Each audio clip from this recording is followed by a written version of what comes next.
Assalamualaikum warahmatullahi wabarakatuh.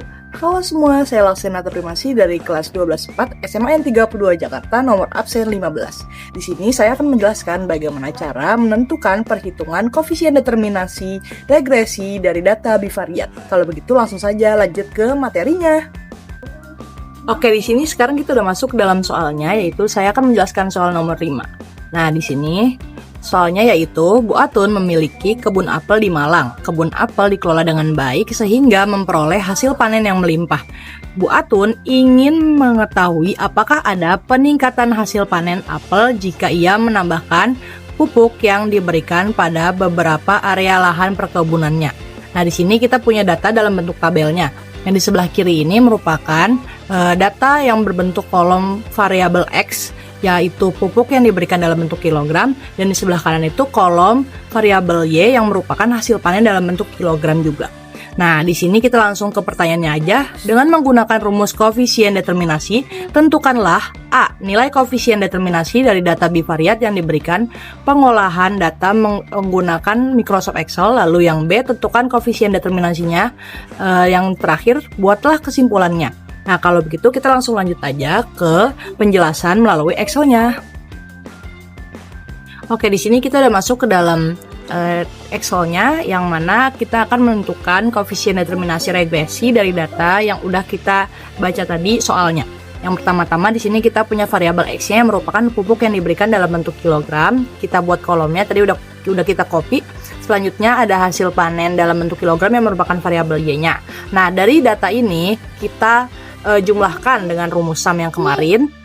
Caranya masih sama dengan klik sum, lalu kita blok data pertama hingga data terakhir yang dibutuhkan.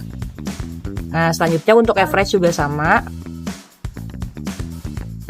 Kita klik sama dengan, lalu ketik average, diklik juga average-nya, lalu diblok lagi dari data pertama hingga data terakhir yang dibutuhkan. Selanjutnya untuk yang Y juga sama. Untuk jumlahnya sebenarnya bisa kita drag aja ke samping seperti ini. Nah,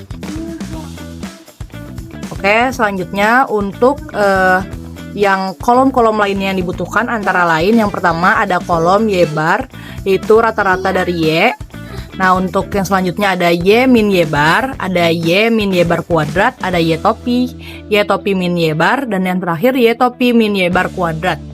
Pertama-tama kita bahas dulu yang Y bar. Y bar ini merupakan rata-rata dari data keseluruhan Y, yang mana berarti kita bisa hanya perlu mengklik di sini rata-ratanya, kita klik ulang yaitu dengan rumus sama dengan, lalu diklik kotaknya, kotak rata-ratanya.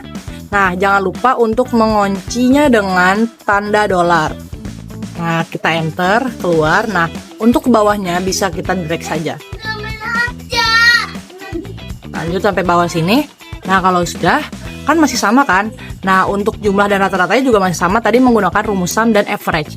Selanjutnya ada kolom Y min Y bar, yang mana berarti kita hanya perlu mengurangi data dari variabel Y dengan rata-ratanya.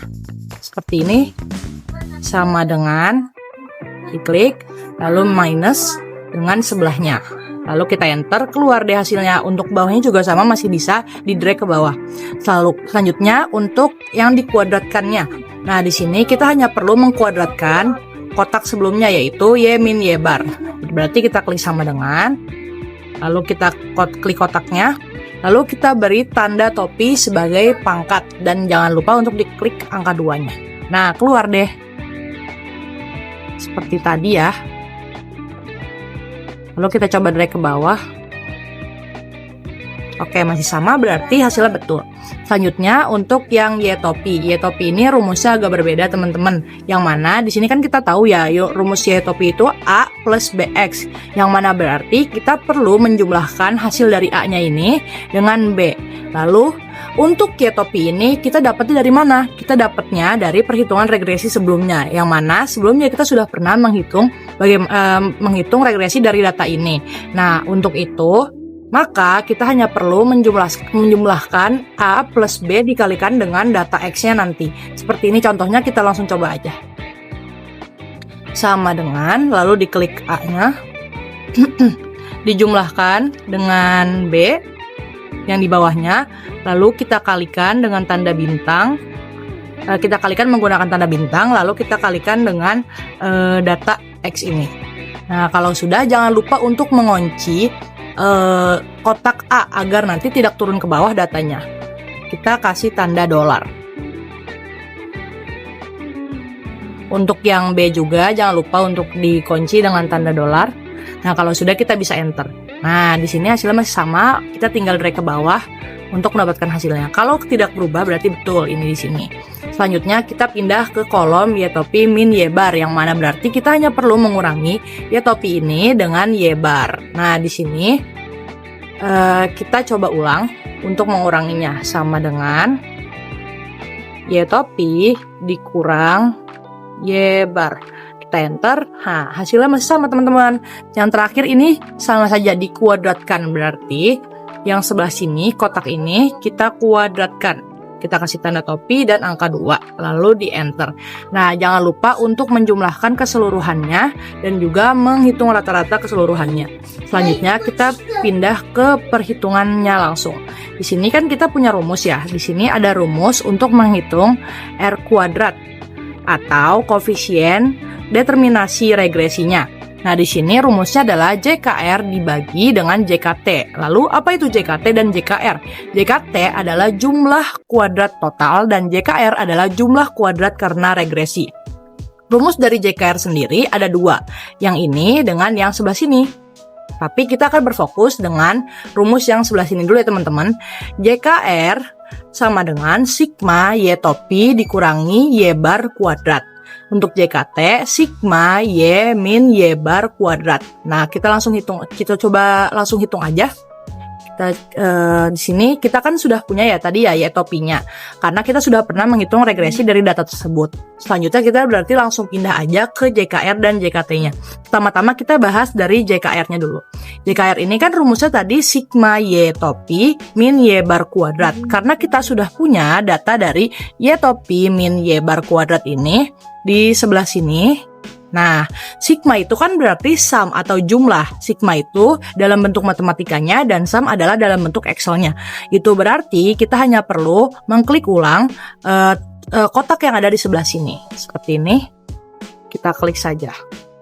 Oke. Nah, yang selanjutnya ada di JKT. Di JKT ini, dia itu kan rumusnya sigma Y min Y bar kuadrat. Nah, di sini kita juga udah punya teman-teman. Selanjutnya kita pindah ke bagian sini aja berarti. Nah, kolom yang ini nih. Y min Y bar kuadrat. Nah, kita tinggal pindah ke bagian summary-nya aja. Di sini kan sigma. Sigma itu penjumlahan sama kayak tadi, sedangkan sum itu penjumlahan dalam bentuk Excel-nya. Berarti yang ini juga hanya perlu diklik dari kotak yang summary-nya. Oke. Nah, sekarang kita lanjut ke R kuadrat atau koefisien determinasinya perhitungannya. Di sini caranya kita harus membagi JKR yang ini hasilnya dengan JKT yang ini. Oke. Di sini kita coba hitung ulang.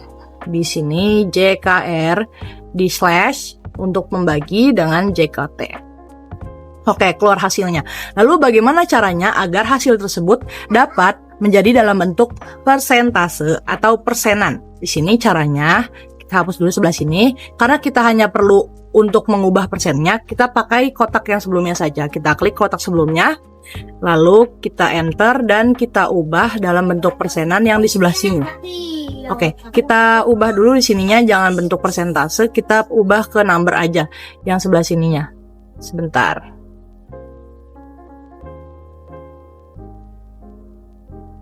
Ke general. Nah, di sini kita berarti hanya perlu mengubahnya dalam bentuk persenan. Di sini kan udah ada. Bisa juga sih dari sini sebenarnya.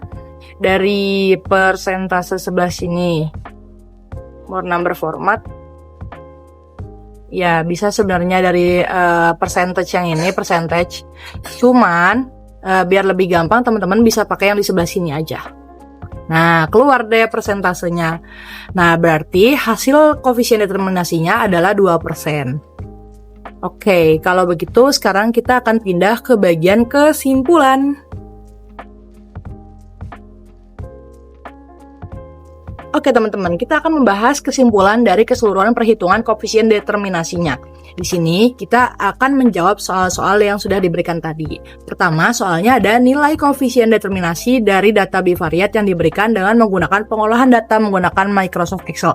Di sini kita udah tahu ya, perhitungan hasilnya dari koefisien determinasi regresi yang kita hitung itu di sini tadi R kuadrat yaitu 0,02 atau kalau dalam bentuk persenan itu menjadi 2%. Nah, lanjut lagi ke sebelah sini.